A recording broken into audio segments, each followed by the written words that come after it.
Ça fait 3 mois que j'utilise NWritten pour créer des automatisations, OK? Et je me suis dit: «Je vais faire une vidéo où je vais parler un tout petit peu de tout ce que j'ai appris durant ces 3 mois». D'ailleurs, ça m'a fait très bizarre quand j'ai su que ça fait uniquement 3 mois. J'ai l'impression que ça fait une éternité que j'utilise cette plateforme. Donc, bon, déjà, vous allez m'excuser pour la lumière un tout petit peu exécrable. Et puis voilà. Donc, si je regarde ici, c'est parce que j'ai mes notes ici, OK? Donc la première chose que j'ai appris assez tôt d'ailleurs, c'est que il valait mieux faire il fallait privilégier les automatisations IA aux agents IA. Pourquoi? Bah déjà, il y a lieu de savoir c'est quoi la différence entre une automatisation IA et un agent IA. Aujourd'hui, sur YouTube, tu vois le terme agent IA partout. OK?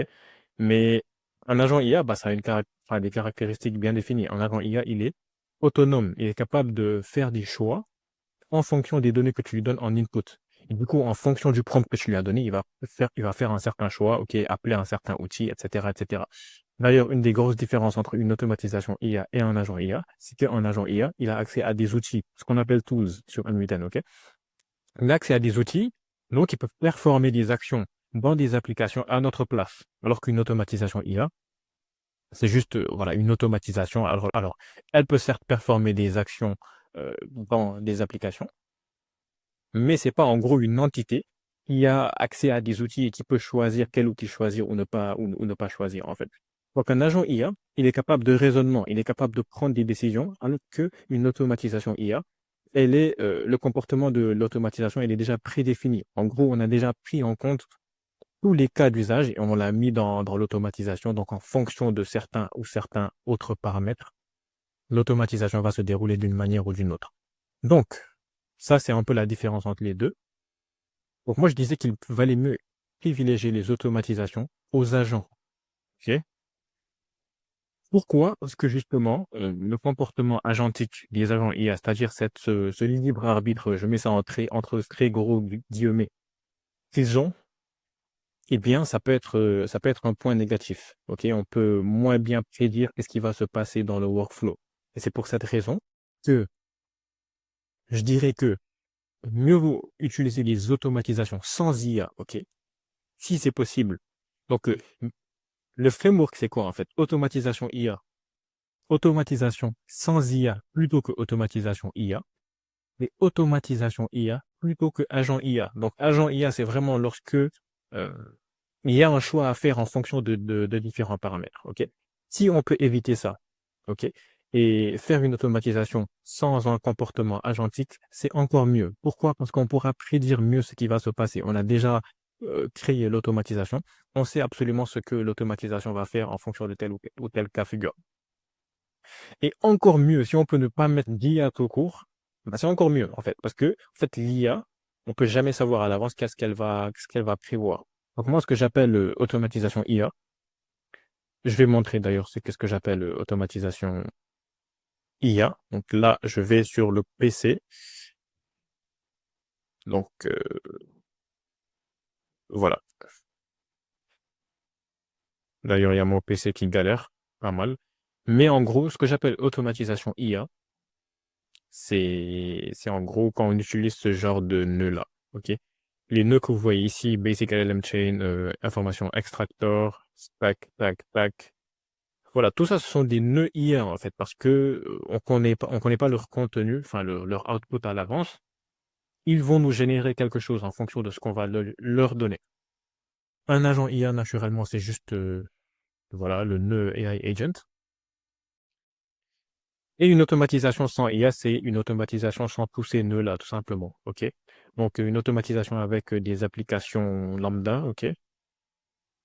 Avec des applications lambda, tac, avec des nœuds lambda aussi. Voilà, il n'y a aucun nœud qui est relatif à de l'IA, il n'y a aucune génération de texte ou d'image ou de vidéo ou peu importe. Ça, c'est vraiment une automatisation sans IA. Et ça, on peut beaucoup plus facilement prédire qu'est-ce qui va se passer ici. Ok, il y a moins d'incertitudes. Alors que justement, l'IA, bah, c'est l'un des problèmes, si je peux appeler ça comme ça, de l'IA, c'est que c'est cette incertitude-là. On peut pas savoir ce qu'elle va nous générer à l'avance. Ok. Des fois aussi, on a besoin de générer des informations, de générer du texte sous un certain format, en fait, la structure, on doit respecter une certaine structure de données. Donc, souvent, on a besoin de respecter une certaine structure de données. Donc, je sais pas, je vais vous montrer, par exemple, je sais pas si vous avez déjà, certains d'entre vous vont connaître, mais admettons que je prenne un agent IA. Je peux cocher, en fait, ce paramètre-là, require specific output format. Et ça va me permettre que la réponse de l'IA respecte un certain format. Maintenant, ça va créer cette petite branche ici que vous pouvez voir. Je vais cliquer par exemple sur Structured Output Parser pour donner justement le format. Donc là, par exemple, si je lui donne ça comme ça, par exemple, l'IA saura en fait qu'elle doit nous donner une réponse sous ce format-là. C'est-à-dire, elle doit nous donner quelque chose. Il y aura state, elle va nous donner quelque chose, ok, du texte à droite. Et il y aura cities, et elle va nous donner, voilà, du texte à droite. Et pour cette fonctionnalité-là, là, vous pouvez voir qu'il y a ce petit paramètre-là, autofix format. Pourquoi il existe ce petit paramètre-là? C'est justement parce que l'IA est capable de faire des erreurs. On ne peut pas savoir à l'avance ce que l'IA va générer. Peut-être que l'IA va faire une erreur et ce paramètre-là, il va permettre à ce qu'une autre IA vienne prendre le relais et corriger l'erreur que la première IA a faite. Donc en gros, c'est justement pour parer à cela, cette sorte d'incertitude. Ok, on ne peut pas savoir ce que l'IA va nous générer à l'avance. Donc c'est la raison pour laquelle mieux vaut, quand c'est possible, ne pas utiliser d'IA. D'accord? Et si jamais c'est possible, mieux vaut utiliser une automatisation IA classique. Donc, il va juste générer du texte. Après, nous, on va se charger de faire quelque chose avec le texte. Ou, bon, je dis texte, mais ça peut être n'importe quoi. Donc, mieux vaudrait faire ça plutôt que d'utiliser un agent IA. Parce que l'agent IA, encore une fois, ce comportement agentique, il peut choisir certains outils ou d'autres. Alors que voilà, il peut se tromper tout simplement. Donc, moi, c'est ma philosophie. Je suis pas en train de dire que tout ce que je vais dire dans cette vidéo est vrai. C'est vrai pour moi. C'est pour ça que je dis que ce que j'ai appris moi-même. Ok, je dis pas que c'est ce que vous devriez faire, même si je pense que c'est véridique. Mais voilà, moi, j'aurais tendance à éviter de donner trop de liberté à l'IA, justement, parce que je sais pas ce que l'IA va me faire finalement. L'IA est capable d'halluciner. Ok. Donc voilà, l'IA, c'est pas une poudre magique que j'ai écrit. On saupoudre à tout bout de champ. On peut l'utiliser de cette manière, mais attention, ça peut être coûteux. Donc déjà au niveau du coût, donc si on utilise des modèles cloud, ok, ça peut être coûteux au niveau du coût. Si tu utilises un OpenAI ou Anthropic ou peu importe, eh bien bah tu vas chaque crédit IA que tu vas, à chaque token, on va dire que tu vas générer, tu vas dépenser un certain nombre de crédits. Donc ça a un coût au niveau financier. Ça peut avoir aussi un coût niveau puissance, ok? Donc là, je vous ai cité des modèles d'IA qui sont, tu vois là, c'est des modèles IA qui sont, comment l'appeler? Privés, on va dire. Donc c'est des modèles qui appartiennent à OpenAI, à des entreprises, voilà, en privé, on y a accès via le cloud. Ce qui est par contre possible, c'est d'héberger nos propres modèles. Il y a des modèles d'IA qui sont open source et du coup, on a la possibilité de les héberger sur notre propre instance, sur notre propre machine, on va dire. Donc, que ce soit un ordinateur portable, ça peut être un serveur, peu importe. Donc, on peut l'héberger chez nous. Mais en fait, on va utiliser la puissance de notre machine pour faire tourner l'IA. Et du coup, là, vu que ça tourne directement chez nous, on ne paye pas. Donc, même si on utilise un modèle open source et que ça n'a pas de coût financier, on va dire, direct en tout cas, eh bien, ça a un coût au niveau de la puissance. Et pour héberger des modèles en open source, croyez-moi, ça nécessite quand même pas mal de puissance. Donc voilà, ça c'est une autre raison d'éviter l'IA si c'est possible. Sinon, il y a aussi l'allongement du temps d'exécution parce que l'IA, comme vous savez, quand elle génère du texte ou peu importe, de l'image et de la vidéo, c'est encore pire, hein. Mais voilà, quand elle génère quelque chose, elle a un certain temps d'exécution. Alors que si tu t'arranges pour ne pas utiliser d'IA dans ton workflow, eh bien, tu t'économises ce temps-là, ce temps de réflexion. Et évidemment, ce que j'ai expliqué au début, l'imprédictibilité. Ok, donc l'IA, tu peux pas savoir à coup sûr ce qu'elle va générer. Peut-être qu'elle va halluciner et donner de fausses informations ou des informations qui te conviennent pas. Donc, ce facteur imprédictible, eh bien aussi, ça peut être un point négatif à utiliser de l'IA à tout bout de champ. Aussi, étant donné que l'IA, eh bien, elle peut traiter un certain nombre de tokens, eh bien, tu peux pas traiter n'importe quelle quantité de données, OK? Parce que l'IA, on va dire, il y a déjà les modèles, ils sont spécialisés. Tu auras des modèles qui sont plus légers, plus petits, qui vont pouvoir générer une quantité d'informations qui est plus réduite par rapport à des modèles qui vont être plus gros, OK? Donc tu prends un modèle comme, en général, les modèles où on écrit mini au niveau de OpenAI, c'est des modèles miniatures qui gèrent moins de enfin, qui sont des versions plus petites de modèles plus grands. 4O mini, 4.1 mini, O3 mini, et cetera, et cetera. Donc qui vont être généralement moins performants, qui vont pouvoir, traiter moins de données. Après, on a des modèles qui sont beaucoup plus gros, qui sont capables de gérer plus de data, de texte, OK? Qui sont capables non seulement d'ingérer plus de texte, mais aussi de te sortir plus de texte. Donc, ces modèles-là, ils sont plus adaptés pour, des tâches où on a besoin de plus de données. Par contre, dans tous les cas, ce qu'il faut savoir, c'est qu'il y a une limite. Donc l'IA, dans tous les cas, même si tu utilises le modèle qui a la plus grande, fenêtre de contexte, je crois que c'est comme ça qu'on dit, donc en gros, la quantité de données qu'elle peut gérer en une fois, eh bien, dans tous les cas, peu importe comment elle va être grande, tu vas être limité. Tu vas être limité et donc, voilà, tu peux pas utiliser de l'IA n'importe comment, à tout bout de champ. Alors qu'en fait, il y a des nœuds qui peuvent te permettre de faire des tâches avec une très, très grande quantité de données. Et, et ces nœuds-là n'utilisent pas d'IA. Donc, vous pouvez voir que sur N8N, par exemple, là, je vais supprimer tout ça. Sur N8N, on a énormément de nœuds. OK? Vous allez dans la section Data Transformation. Vous voyez, il y a le nœud code extraordinaire, le meilleur nœud de N8N. Le nœud Date and Time, Edit Fields, Filter, Limit, Remove, Duplicate, Split Out, Aggregate. Ces deux-là qui sont très, très intéressants et très utilisés aussi. Ainsi que le nœud Merge. Summarize, compression, convert to file, crypto, bref, vous avez une tonne de nœuds que vous pouvez utiliser pour différents cas de figure, en fait. OK? Donc, là, d'ailleurs, je crois que je vais vous proposer un petit exemple. OK? Je vais prendre rapidement un exemple. Je vais créer une petite automatisation et vous montrer l'intérêt. Donc là, par exemple, j'ai un petit workflow, OK? Qui va me permettre de nettoyer un tout petit peu le code HTML que j'ai récupéré sur un article de blog. Donc, en gros, là, dans ce nœud-là, j'ai le code de l'article de blog qui m'a été retourné. Donc là, je vais aller sur, on va dire, le blog de N8N, par exemple, hein. Je viens ici. Si j'ai envie de scraper, en fait, l'information ou le texte qu'il y a sur cet article de blog, eh bien, dites-vous que ce texte-là, il est disponible ici sur le code HTML. Ça, c'est ce qu'on appelle le code HTML.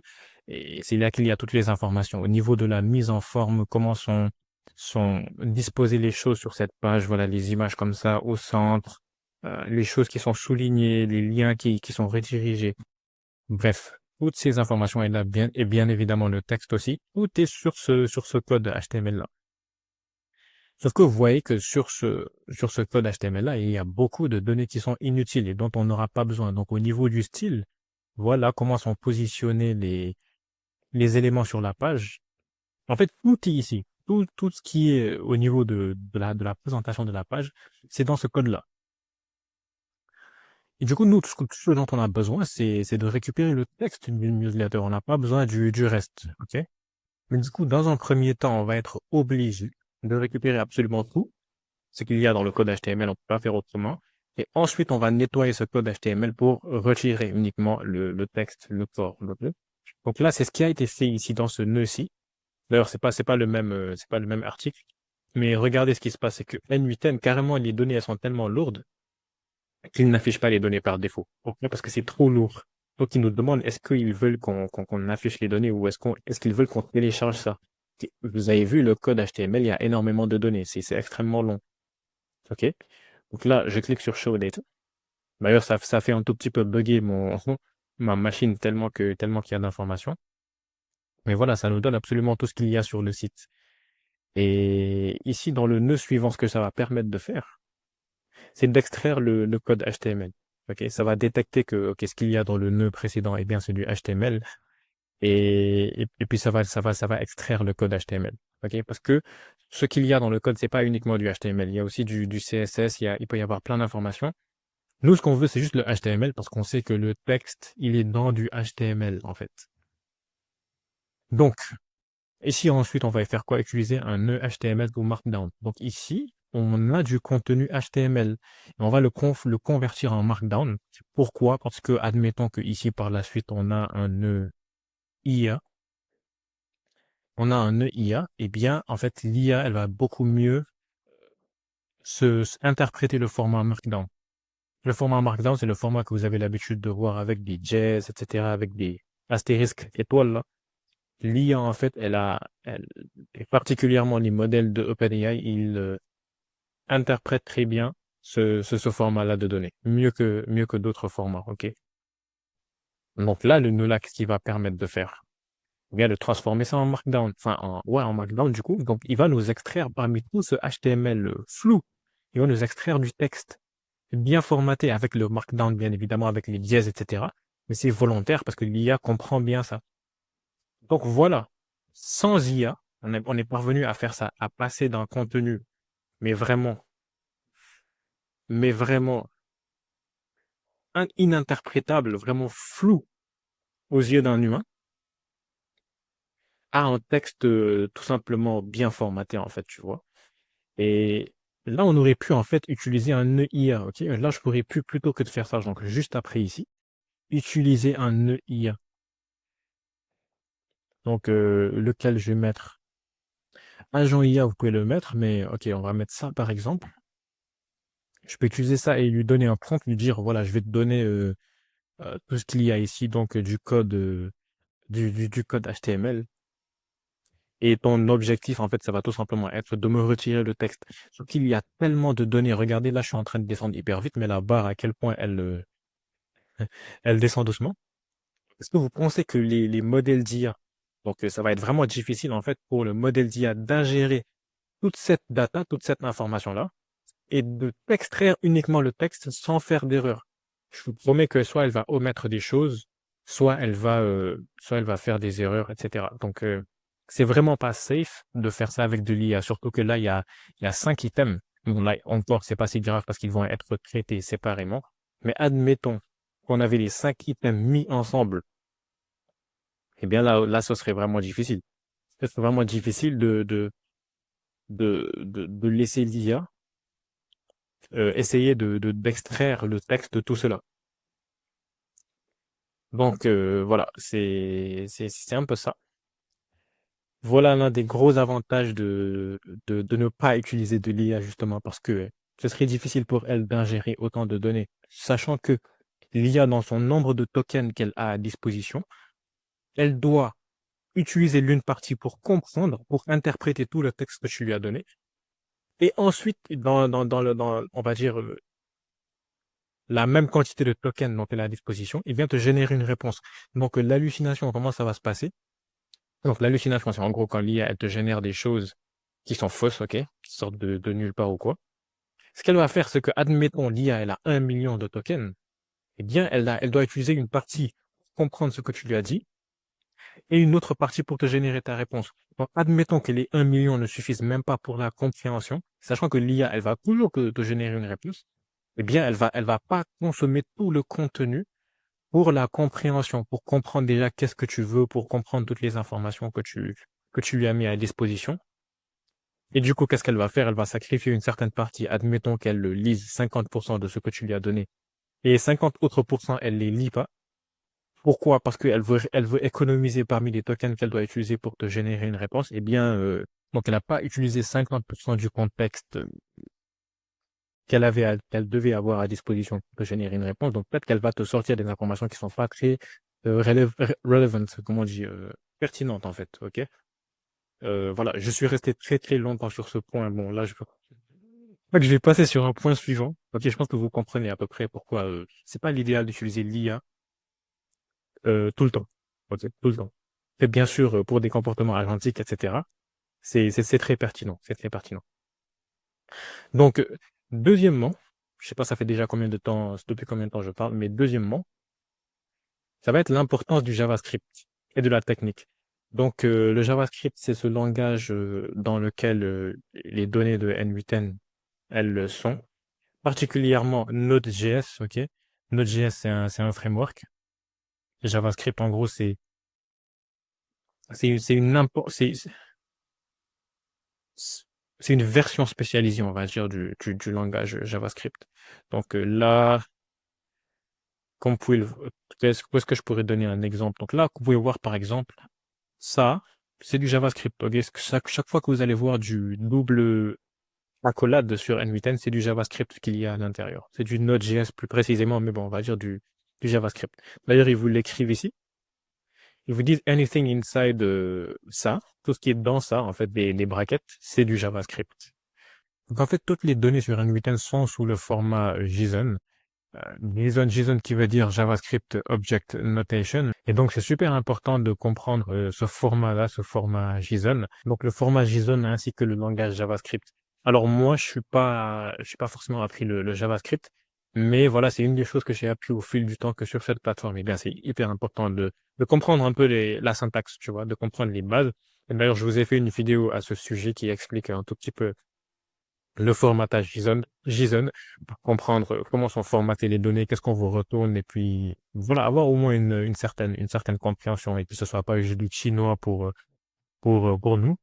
Donc souvent sur YouTube, les gens ont tendance à dire que ouais, bah, sous prétexte que N8N c'est une plateforme no code, à vrai dire c'est low code, donc parce qu'on peut utiliser du code, un peu de code, majoritairement no code certes, ok. Donc les gens ont tendance à négliger ces aspects techniques-là et dire que carrément, certaines personnes vous diront que ça sert à rien, tu vois, surtout aujourd'hui à l'ère de l'IA, que ça sert à rien.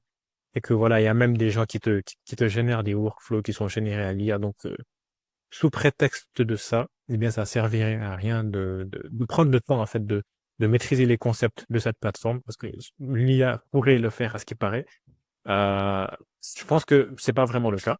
Que quand tu vraiment aucune idée de ce qui t'est affiché, ok, les notations en JSON, JavaScript, etc., eh bien, ta compréhension, elle est très superficielle.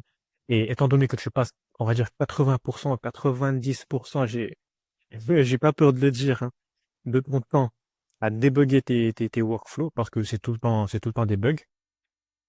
Donc c'est toujours comme ça dans la réalité. Donc ouais, sur YouTube, les choses ont été créées à l'avance. C'est pour ça qu'on vient à l'écran et on présente quelque chose et que c'est assez fluide.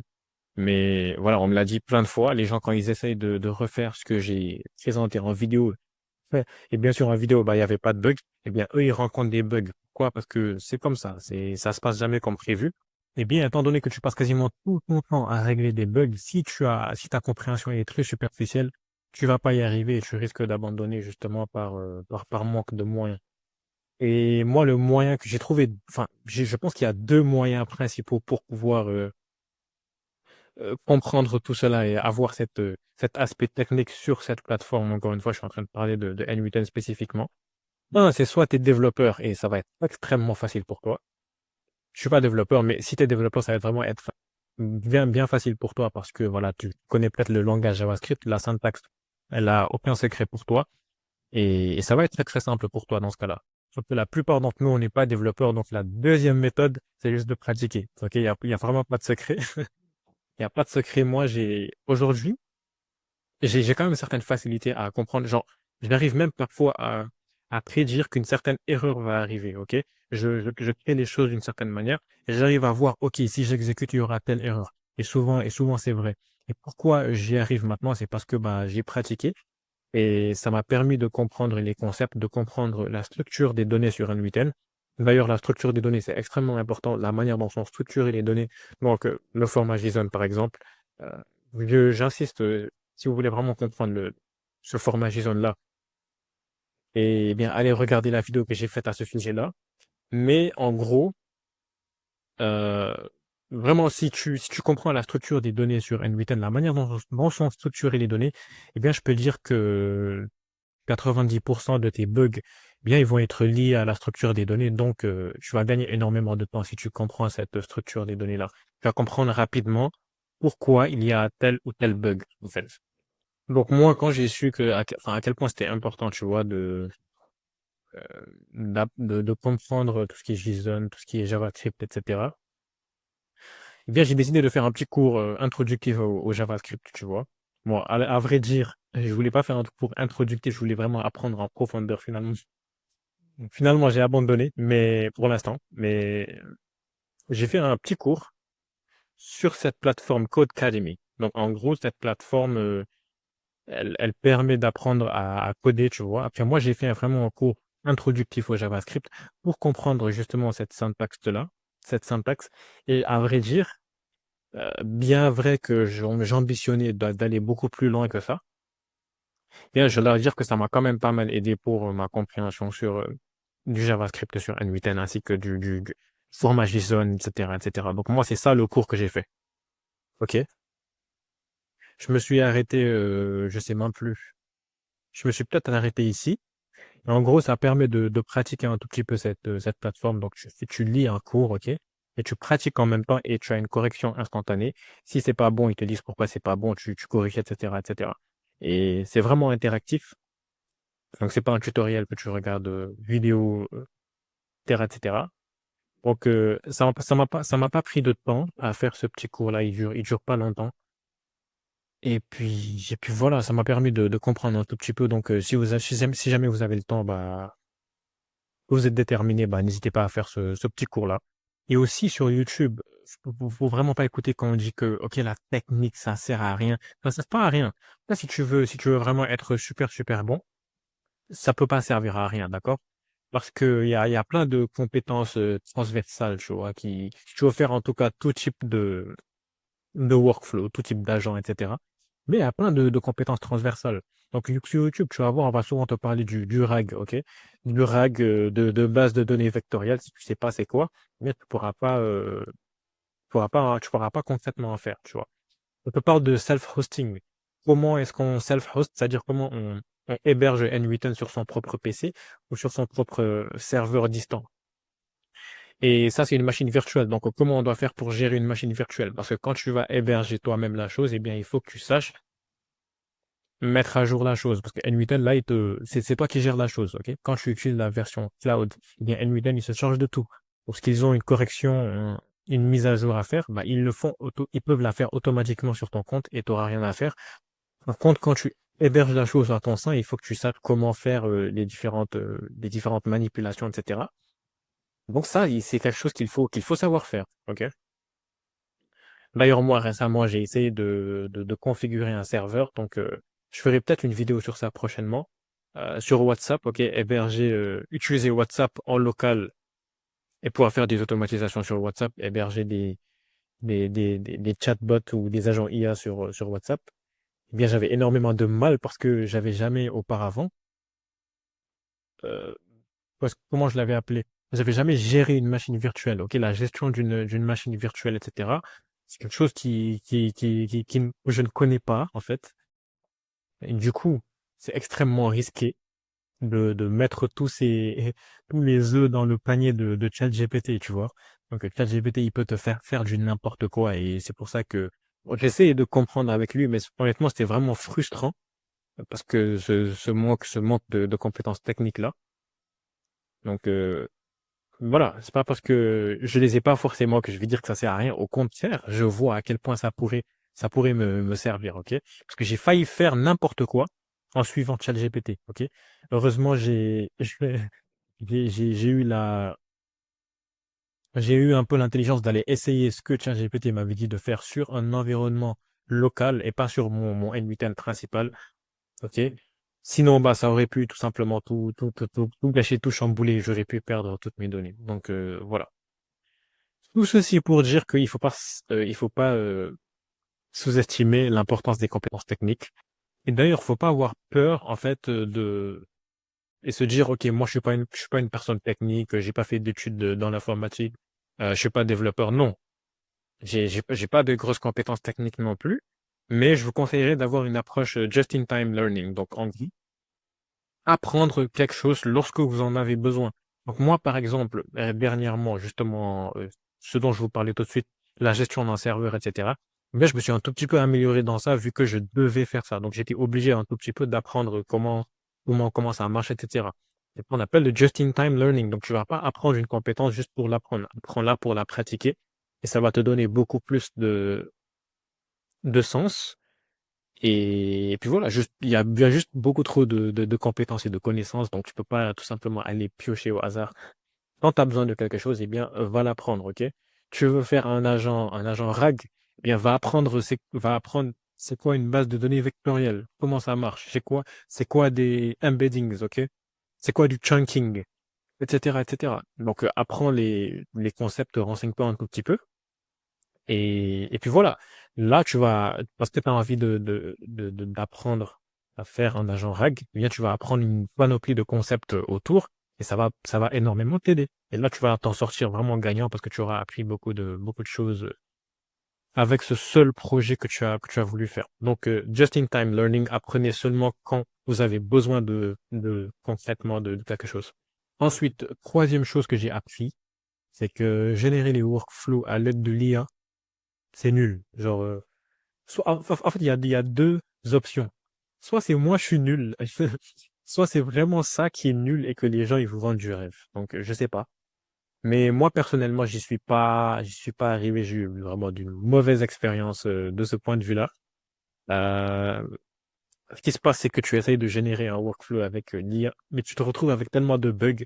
Sauf que tu essayes de régler ces bugs, sauf que même en amont, la structure du workflow n'est pas bonne et au final, tu vas tôt ou tard te retrouver à tout supprimer et à construire la chose toi-même.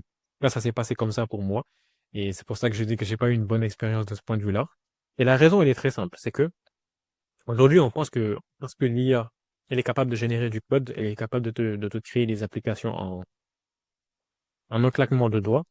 Eh bien, elle doit pouvoir générer des workflows N8N aussi parce que enfin, c'est dans le même champ, ok? C'est dans le même, je sais pas comment le dire, on va dire dans le même champ.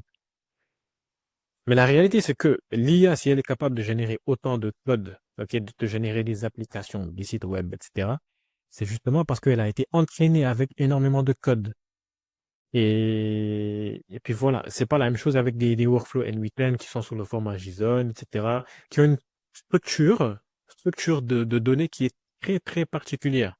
C'est pas pour rien que l'IA, des fois, tu veux utiliser un nœud-code, par exemple, sur N8N, tu prends le code que l'IA t'a généré, tu mets, erreur directement. Pourquoi? Parce que le formatage des données sur N8N, il est assez spécifique. Ok, c'est pas comme du code normal, même si la base, c'est la même chose, c'est un langage de programmation, mais voilà, il a ses spécificités. Et la programmation, eh bien, et les langages de programmation, ils sont très stricts, on va dire. Ok, pour un point-virgule, je crois que c'est connu ça, pour un point-virgule, eh bien, ton code, il peut ne pas fonctionner. Juste pour plus parce que tu as oublié un point-virgule quelque part, tu vois. Et puis voilà, l'IA n'a pas été entraînée avec autant de données sur des workflows N8N. Donc les modèles d'IA que vous voyez là, ils n'ont pas été entraînés sur autant de données sur des workflows N8N que sur du code lambda. Du code, eh bien, il y a des millions, littéralement, de sites sur Internet. Donc il y a suffisamment de données pour entraîner les IA. Et du coup, naturellement, elles savent, elles apprennent avec l'apprentissage profond à faire ça tout simplement, à créer des sites web, etc. Mais le truc, c'est qu'il faut énormément de données. Et toute cette donnée-là, on l'a pas pour les workflows N8N. C'est la raison pour laquelle eh ben, l'IA, elle va pas être aussi performante pour te générer des workflows N8N que pour te générer des sites web, par exemple. Parce que justement, bah, il n'y a pas autant de données sur ça avec laquelle l'IA elle a été entraînée. Sans compter le fait que vraiment générer des workflows à l'IA, eh bien, ça encourage vraiment la paresse intellectuelle. C'est pas le sujet, mais voilà. L'IA, je sais pas si vous voyez récemment, il y a une étude qui a été faite qui disait que voilà, ChatGPT rend des débiles les gens, tu vois. Je sais pas ce que vous en pensez sur ce sujet, mais moi, c'est l'une des raisons pour lesquelles, bon, pas pour ça, juste de manière générale, je sens que je deviens tellement paresseux intellectuellement, toutes les tâches, eh bien, je les fais faire à ChatGPT, tu vois. Donc, des fois, je me dis, il faut s'adapter, tu vois, c'est le monde vers lequel on va. Des fois, je me dis non, tu vois, ça impacte ma créativité, ça impacte mon intellect et que je ne devrais pas faire ça. Je n'ai pas la réponse, mais voilà, pas la réponse pour l'instant. N'hésitez pas à me dire ce que vous en pensez. Du coup, Prochain point, c'est que ça sert à rien de vouloir apprendre tous les nœuds. Donc même moi, au début, je suis un tout petit peu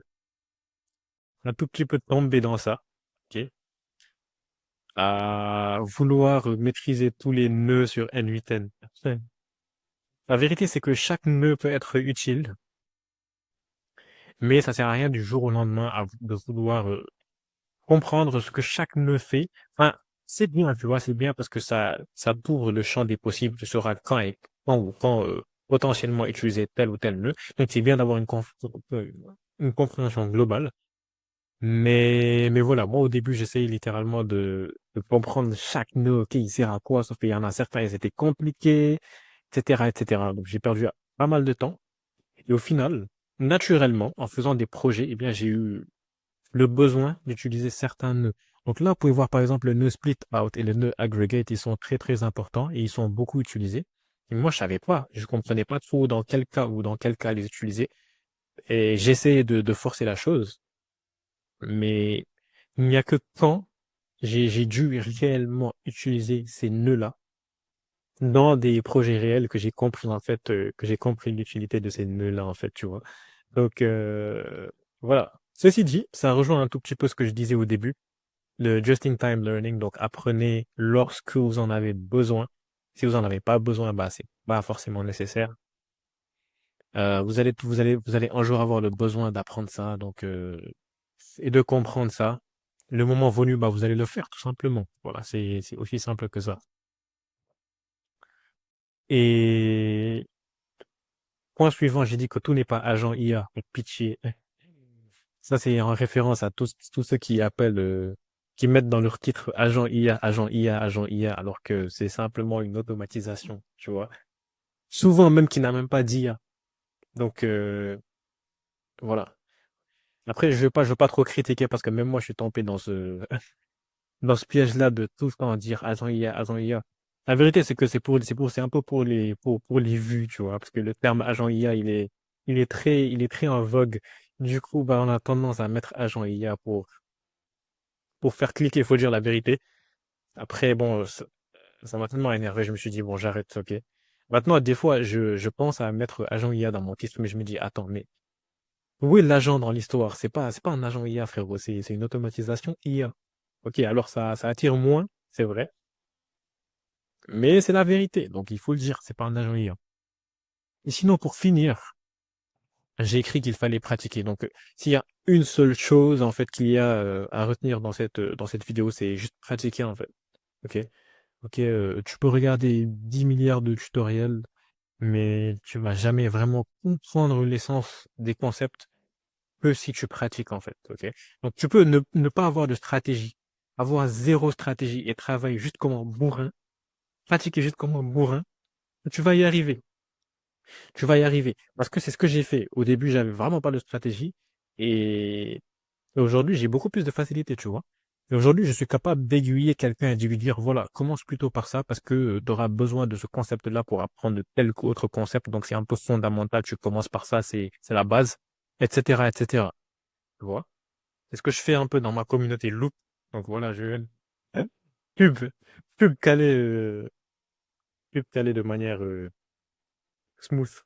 Mais voilà, c'est un peu ce que je fais dans ma communauté Loop, tu vois. Aujourd'hui, certes, moi, j'ai travaillé un tout petit peu comme un bourrin, n'importe comment, mais ok, je peux aiguiller quelqu'un parce que justement j'ai fait des erreurs et je sais quelle erreur bah, il y a à ne pas commettre, tu vois. Je peux dire que quelqu'un qui débute commence par ça, puis tu fais ça, puis tu fais ça. Et pour pratiquer tel concept, tu vas faire tel projet, puis tel projet, puis tel projet, etc., etc. Donc voilà, ça je suis capable de ça aujourd'hui. Mais si vous êtes pas capable de ça, mais juste pratiquer en fait, vous allez vous en sortir tôt ou tard, tôt ou tard. Non, peut-être qu'avec de la stratégie, ça ira plus vite, mais tôt ou tard, vous allez y arriver si vous pratiquez. Vous allez commencer à comprendre, à faire des connexions dans votre cerveau, à comprendre, OK, ça, c'est comme ça que ça fonctionne sur N8N. Et c'est extraordinaire. C'est extraordinaire. Je pense que dans une vidéo, j'ai dit ça. C'est que la courbe d'apprentissage, elle est comme ça. Elle est comme ça, mais après, ça fait comme ça. Après, tu arrives à réfléchir hyper vite. Et puis voilà. Genre, tu te sens limite invincible. Tu sais que là, tout type d'automatisation, en fait, tu vas pouvoir le faire, ok? Parce que tu as bien compris on va dire le 20% qui t'apporte 80% des résultats, ok? Donc voilà. Je pense que c'était un peu tout ce que j'avais à dire. La vidéo doit être vraiment longue, alors que je me suis dit, frère, vas-y, je parle de quelques concepts. Je crois que la vidéo va faire presque 1 heure. C'est extraordinaire. Je parle vraiment trop. Mais je kiffe ce genre de vidéo, hein. Je kiffe parler à la caméra. Et je me suis dit, flemme, tout le temps des tutoriels en mode, ouais, on va construire X, on va construire Y. Faut faire des vidéos un peu variées un tout petit peu, tu vois. Parler de concepts. Ok, c'est pas un tutoriel, mais c'est quand même important, tu vois. C'est quand même important. Puis voilà, bon, dites-moi si ça vous plaît. Si ça vous plaît pas, on saura quoi faire. Peut-être que je continuerai quand même, parce que j'aime le faire. Je pense que je continuerai quand même, parce que j'aime le faire. Mais voilà. Et n'hésitez pas à me dire ce que vous en pensez. Et si vous avez des tips, si vous êtes peut-être un tout petit peu expérimenté, bah, lâchez-les dans les commentaires. Si jamais vous êtes débutant aussi, bah, n'hésitez pas à me dire sur quel point vous allez. Est-ce qu'il y a des compétences spécifiques que vous voudriez avoir et que vous galérez à avoir, ou est-ce que voilà, vous tombez tout le temps sur le même type de bug? Bien, ça va me donner des idées de vidéos, tu vois, je pourrais faire des vidéos sur ça. Je pense que c'est quand même pas mal parfois de faire des vidéos conceptuelles et, et pas juste des tutoriels, tu vois, des workflows qu'on construit de A à Z, parce que voilà. Peut-être que des fois je fais un tutoriel, mais la personne, bah, il y a des concepts basiques qu'elle a pas compris et que bah, ça se fait bien pour elle de comprendre ça. Bref. Je sais pas comment terminer cette vidéo, mais voilà, je pense que je vais tout simplement couper. Mais voilà, à la prochaine.